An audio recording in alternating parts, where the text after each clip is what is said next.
इस वीडियो में हम shortest path in binary matrix इस प्रॉब्लम को डिस्कस करेंगे। इसमें आपको एक बाइनरी मैट्रिक्स दिया हुआ है। बाइनरी मैट्रिक्स का मतलब है कि आपके हर एक सेल की वैल्यू आइदर 0 है या फिर 1 है।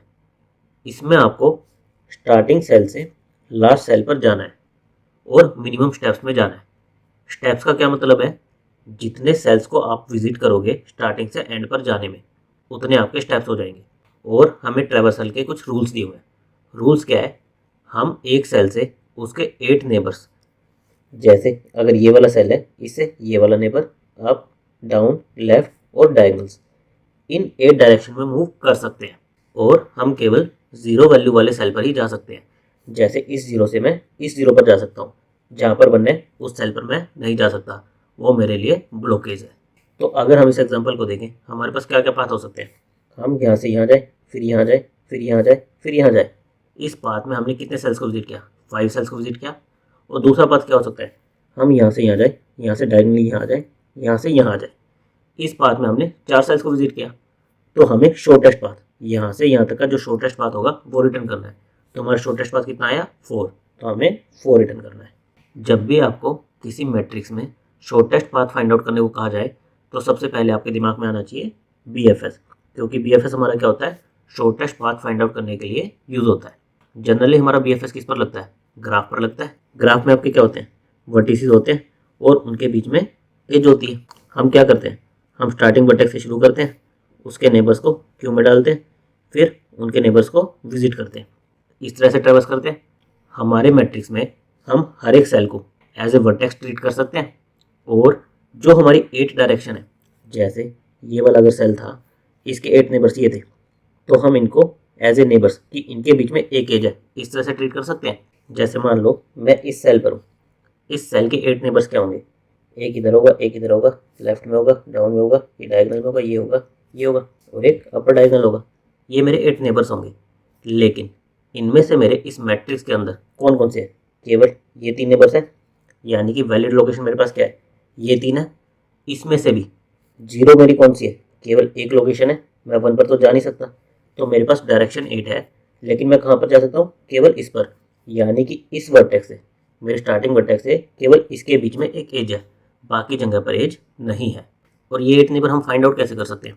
मान लो हमारे कॉलम थे 0 1 2, इस तरह रो में 0 1 2, हर एक का कोऑर्डिनेट होगा। जैसे ये लूँ तो ये नेबर मेरा क्या होगा, रो में से एक माइनस कर दूँ और कॉलम सेम रहने दूँ। ये वाला मेरा किसके इक्वल होगा, कॉलम में 1 प्लस कर दूँ, रो सेम रहे। तो इस तरह से मैं 8 नेबर्स के कोऑर्डिनेट्स निकाल सकता हूँ। अगर मुझे मेरे इसके कोऑर्डिनेट्स पता है, इसके कोऑर्डिनेट्स क्या है 1 1, तो मैं सभी के कोऑर्डिनेट्स निकाल सकता हूँ मेरे 8 नेबर्स के। तो मुझे एक्चुअल में ग्राफ बनाने की जरूरत नहीं है। मेरे पास अगर एक सेल के कोऑर्डिनेट्स हैं तो मैं एडजेसेंट नेबर्स इजीली निकाल सकता हूँ। मुझे 8 नेबर्स कंसीडर करने होंगे और ये देखना होगा कि वो वैलिड है या नहीं है। वैलिड है तो मैं उसको अपनी क्यू में डाल सकता हूँ। BFS में हम क्या करते हैं, अपने नेबर्स को क्यू में डालते हैं। तो जो सेल्स हमारे वैलिड हैं हम उसको क्यू में डाल देंगे, अदरवाइज हम क्या करेंगे, उसको इग्नोर कर देंगे। तो हम सिंपली क्या कर सकते हैं, यहाँ से हमारा BFS शुरू करें, इसके एडजेसेंट नेबर्स देखें कौन कौन से हैं। केवल यही एक वैलिड नेबर है, हम इसको हमारी क्यू में डाल दें। फिर हमें यहाँ से हमारे वैलिड नेबर कौन कौन से हैं, एक ये है, एक ये है, तो हम इन दोनों को क्यू में डाल दें। फिर हम इनमें से ये वाला एक्सट्रैक्ट करते हैं। इसके वैलिड नेबर कौन से हैं, ये था, ये था, ये था, ये ऑलरेडी कंसिडर कर चुके थे। ये 1 है, ये हम ऑलरेडी कंसिडर कर चुके हैं जब हमने इसको कंसिडर किया था। तो इसके लिए हमारा कोई भी नेबर क्यू में पुश नहीं होगा। फिर हम इसको एक्सट्रैक्ट करेंगे हमारी क्यू से। तो इसके लिए ये वाला नेबर बचा है जो कि अभी तक विजिटेड नहीं हुआ है, तो हम इसको पुश कर देंगे क्यू में। फिर हमारी क्यू में ये आएगा, ये देखेंगे हम कि हमारा लास्ट सेल है, जो हमारी डेस्टिनेशन थी वो है। तो उस टाइम पर जितना भी हमारा पाथ आया होगा हम वो रिटर्न कर देंगे। नाउ हम पाथ कैसे स्टोर करेंगे। जनरली BFS में हम क्या करते हैं, हम क्यू में ये पुश किया, उसके बाद हम क्या करते हैं, इसको पॉप करते हैं और इसके नेबर्स को क्यू में पुश करते हैं। सिमिलरली फिर हम इस लेवल पर आते हैं और इस लेवल पर पहले इसको स्कैन करते हैं, यानी हमारी क्यू से पॉप करते हैं और इसके नेबर्स को हमारी क्यू में पुश करते हैं। फिर इसको पॉप करते हैं और हमारी क्यू में पुश करते हैं। फिर हम नेक्स्ट लेवल पर आते हैं। तो हमारे लेवल कितने होते हैं, एक लेवल ये होता है, एक ये होता है, एक ये होता है। तो इसी तरह जब हम पूरे एक लेवल को ट्रैवर्स कर लेंगे उस टाइम पर हम हमारे स्टेप को अपडेट करेंगे। जैसे ये लेवल जब ट्रैवर्स किया तो हमारा आंसर हो गया 1, फिर ये ट्रैवर्स किया हमारा आंसर हो गया 2, फिर ये ट्रैवर्स किया हमारा आंसर हो गया 3। तो इस तरह से हम हमारे आंसर को अपडेट कर सकते हैं। और क्योंकि हमें क्या करना है, स्टार्टिंग सेल इसको भी एज ए वन काउंट करना है। जैसे हमारे स्टेप्स कितने थे, 1 2 3 4 ऐसे थे। जितने नंबर ऑफ सेल्स हमने विजिट किए उतने हमारे स्टेप्स लगे, और हमें स्टार्टिंग सेल इसको भी काउंट करना था। जनरली हमारा क्या होता है, स्टार्टिंग यहाँ से होती है, फिर हम जब विजिट करते हैं तो हमारे स्टेप को काउंट करते हैं। लेकिन इस प्रॉब्लम में आपको स्टार्टिंग सेल इसको भी एक काउंट करना है। तो हमारा आंसर किससे शुरू होगा, 1 से। फिर हम लेवल बाय लेवल ट्रैवर्स करते जाएंगे हमारे BFS को।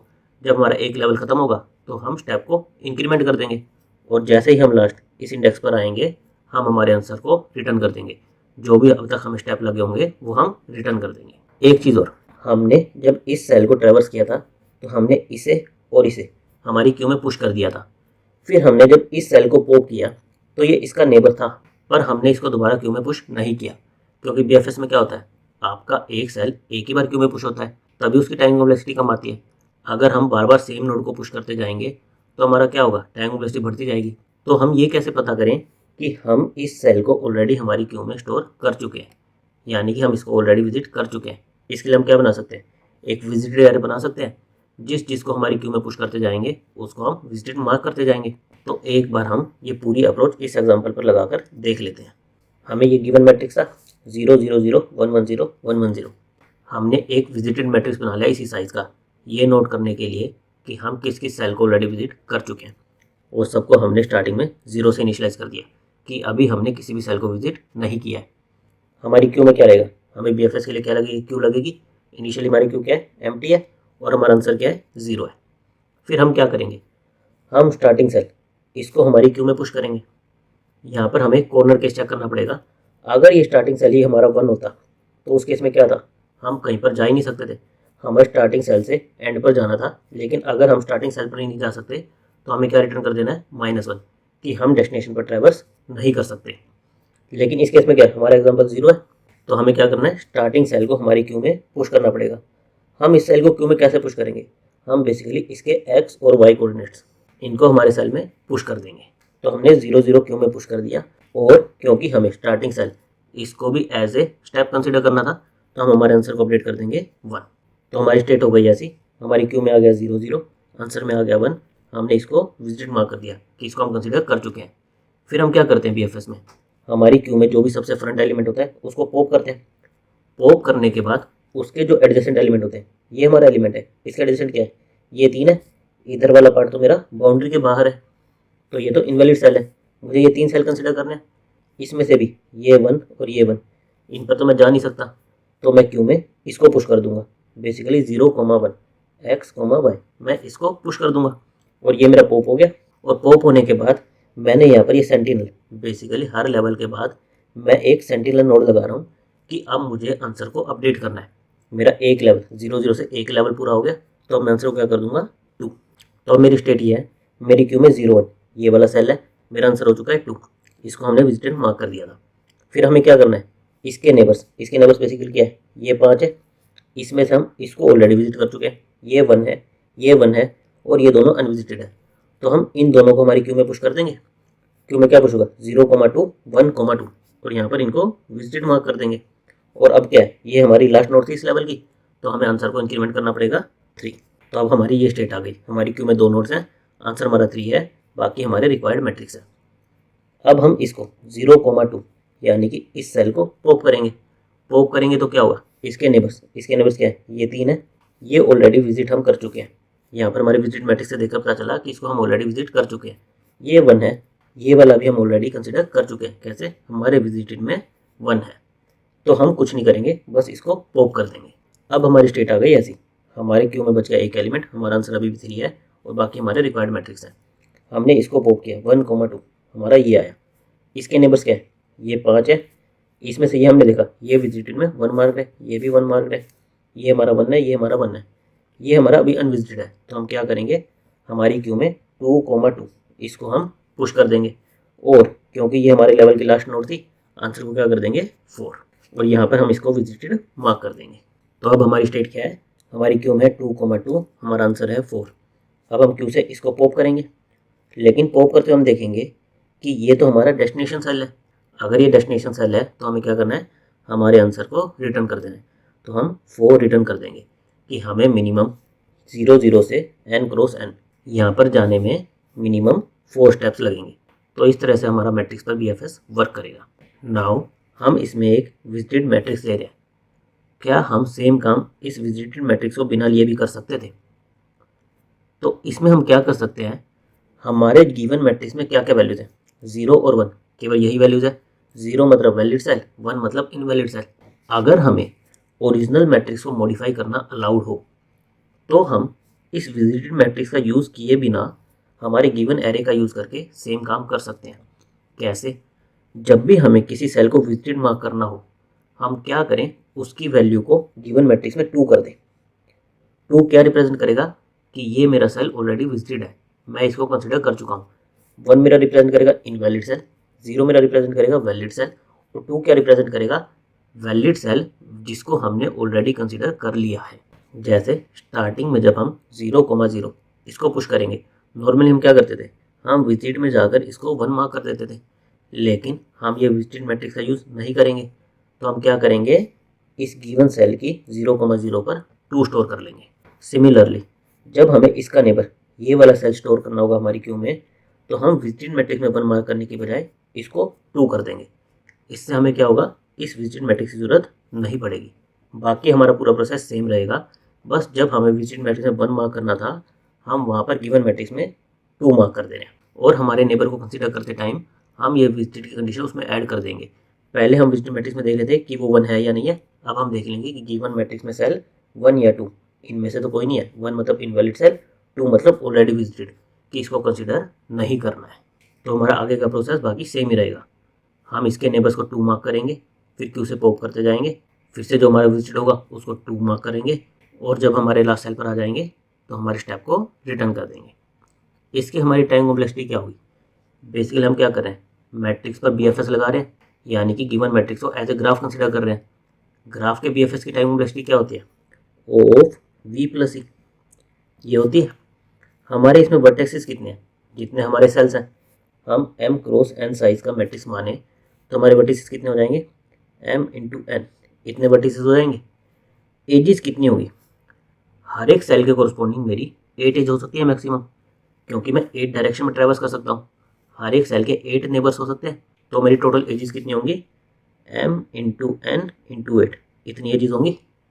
m into n plus m into n into 8। और अगर बिगोट टर्म्स में बात करें तो हमारा कितना आ जाएगा, ऑफ m इंटू n। और हमारी स्पेस कॉम्प्लेक्सिटी क्या लगेगी, अगर हम विजिटेड मैट्रिक्स का यूज़ करते तो हमारी एक विजिटेड मैट्रिक्स के लिए m क्रॉस n प्लस हमारी q के लिए m क्रॉस n, इतनी स्पेस कॉम्प्लेक्सिटी लगती। अगर हम विजिटेड मैट्रिक्स का यूज़ ना करें, गिवन मैट्रिक्स को यूज़ कर लें, तो हमारी कॉम्प्लेक्सिटी किसे लगेगी, केवल q के लिए m क्रॉस n। तो हमारी स्पेस कॉम्प्लेक्सिटी भी क्या आ जाएगी, m क्रॉस n। एक बार हम इस अप्रोच का कोड देख लेते हैं। कोड में हमें एक मैट्रिक्स दिया हुआ है। सबसे पहले हमने इसकी रो और कॉलम को हमारे वेरिएबल में स्टोर कर लिया कि m इंटू n कितने साइज का हमारा मैट्रिक्स है। फिर हमारा अगर स्टार्टिंग सेल पर 1 है तो इसका मतलब क्या हुआ कि हम डेस्टिनेशन पर नहीं पहुंच सकते, तो हम -1 रिटर्न कर देंगे। उसके बाद हमें क्या करना था, 8 डायरेक्शन में जाना था।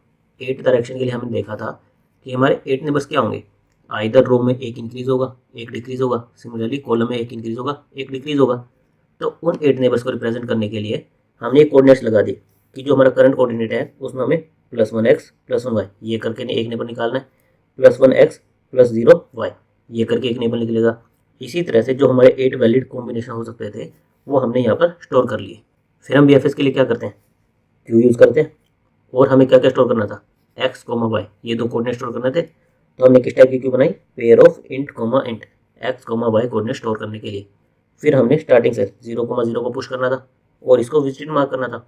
हम गिवन मैट्रिक्स को ही एज ए विजिटेड यूज़ करेंगे, तो हमने इस वैल्यू को 2 कर दिया। हमने हमारे आंसर टोटल स्टेप्स के लिए एक वेरिएबल इनिशियलाइज कर लिया। फिर हमें क्या करना होता है BFS में, जब तक हमारी क्यू एम्प्टी नहीं होती, क्यू के फ्रंट से पॉप करो और उसके नेबर्स को क्यू में ऐड करो। और उससे पहले हमें क्या करना था, जब हमारा ये हो तो हमें आंसर प्लस प्लस ये करना था। तो हम ऐसे ही करेंगे, हर लेवल जब हमारा जाएगा उसके बाद आंसर प्लस प्लस, हम पूरे क्यू के लेवल को इस फॉर लूप में ट्रेवर्स करेंगे, और जैसे यही लेवल खत्म होगा आंसर प्लस प्लस। इसलिए हमने स्टार्टिंग में यहाँ पर 0 लिया है ताकि स्टार्टिंग सेल के लिए यहाँ पर आकर 1 हो जाए, और फिर जैसे जैसे मैं लेवल को ट्रेवर्स करता जाऊँ ये +1 +1 होता जाए। फिर हमने क्या किया, साइज में क्यू डॉट साइज, स्टार्टिंग में हमारा एक ही सेल है तो यहाँ पर आएगा एक। फिर हमने उस लेवल के लिए लूप चला दिया कि भाई हमारे एक सिंगल लूप में सारे के सारा लेवल कंसीडर हो जाए, उस लेवल के नेक्स्ट नेबर्स हमारे एक साथ ऐड हो जाए, ताकि उसके बाद हम हमारे आंसर को इंक्रीमेंट कर सकें। इस लूप में हम क्या करते हैं, हम फ्रंट से पॉप करते हैं, हम ये चेक करते हैं कि वो एलिमेंट हमारा डेस्टिनेशन तो नहीं है, अगर डेस्टिनेशन है तो हमारे आंसर को रिटर्न कर दो, अदरवाइज हमारे फ्रंट एलिमेंट को पॉप कर दो। फिर हमें क्या करना होता है, उसके एडजेसेंट नेबर उनको कंसीडर करना होता है। हमारे एडजेसेंट नेबर कितने हो सकते हैं, 8 हो सकते हैं, तो हमने 8 ये जो लिए थे हमारे कॉम्बिनेशन, इनके लिए लूप चला दिया कि हमारे 8 नेबर्स को कंसीडर करो। हमारा जो करंट एक्स था उसमें हमने इस एरे से एक्स ऐड कर देंगे और करंट वाई में इस एरे से वाई ऐड कर देंगे, ताकि हमारे नेबर के कोऑर्डिनेट आ जाए। फिर हमें क्या देखना था कि वो नेबर हमारा विद इन बाउंड्री है या नहीं है, और अगर विद इन बाउंड्री भी है तो वो 0 है या नहीं है। तो उसके लिए हमने एक फंक्शन लिख दिया इससे कि क्या हमारा ये नेबर वैलिड सेल है, अगर वैलिड सेल है तो इसको क्यू में पुश कर दो और इसको विजिट मार्क कर दो। इस सेव फंक्शन में हमने क्या किया है, हमारे कोऑर्डिनेट्स पास किए हैं। हम ये चेक करेंगे कि ये कोऑर्डिनेट्स हमारी वैलिड रेंज में है या नहीं है। अगर ये 0 से छोटा या हमारी रो के बाहर, बाउंड्री के बाहर है, सिमिलरली रो और कॉलम ये अगर हमारी बाउंड्री के बाहर है तो इसका मतलब क्या हुआ कि ये वैलिड कोऑर्डिनेट नहीं है। साथ में हमने चेक कर लिया कि अगर हमारा ग्रिड एक्स वाई ये 0 नहीं है, यानी कि एक वैलिड सेल नहीं है, तो भी हम फॉल्स रिटर्न कर दें कि हमें यहाँ पर ट्रैवर्स नहीं करना है, अदरवाइज हम ट्रू रिटर्न कर दें कि ये एक वैलिड सेल है। इस तरह से पूरा BFS ट्रैवल्स होने के बाद अगर हमारी ये कंडीशन कभी सेटिस्फाई हुई कि हम डेस्टिनेशन पर पहुँचे तो हम यहाँ से आंसर रिटर्न कर देंगे। लेकिन कभी हमारा डेस्टिनेशन आया ही नहीं और हमारा BFS पहले टर्मिनेट हो गया, कि ऐसी सिचुएशन बनी कि हमारे सारे सेल 1 1 1 थे, हम डेस्टिनेशन पर पहुंच ही नहीं पा रहे थे, तो उस केस में क्या होगा, ये लूप यहाँ से टर्मिनेट हो जाएगा और यहाँ पर आएगा। उस केस में हमें क्या रिटर्न करना है, -1, कि हम डेस्टिनेशन पर नहीं जा सकते। Thank you guys.